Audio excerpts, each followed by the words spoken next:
निपाणी शहरानजीकच्या तौंदी घाट माथ्यावर बुधवारी दुपारी झालेल्या जोरदार पावसामुळे महामार्गाला ओढ्याचा जोर प्राप्त झाला।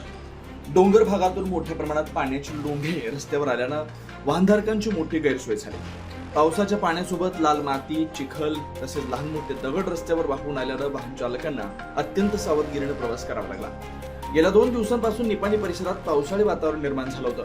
बुधवारी तौंदी घाट परिसरात मुसळधार पाऊस झाल्यानं डोंगर उतारांवरील पाणी थेट महामार्गावर आलं। रस्त्यालगतच्या नाल्यांमधून आणि चऱ्हांमधून वाहणारं पाणी रस्त्यावरून वेगानं वाहत असल्यानं काही काळ वाहतूक संथ गतीने सुरू होते। दरम्यान घाटाच्या पायथ्याशी असलेल्या हॉटेल अमरच्या कर्मचाऱ्यांनी सामाजिक बांधिलकी जपत भर पावसात रस्त्यावर उतरून मदतीचा हात दिला। पाण्यासोबत वाहून आलेले दगड आणि इतर साहित्य बाजूला करून त्यांनी वाहनधारकांना सुरक्षित मार्गदर्शन केलं। वाहन चालकांना सावकाश वाहन चालवण्याचं आवाहन करत अपघात टाळण्यासाठी त्यांनी केलेल्या प्रयत्नांचं सर्व स्तरातून कौतुक होत आहे। अशाच ताज्या अपडेटसाठी महासत्ता न्यूजला सबस्क्राईब करा।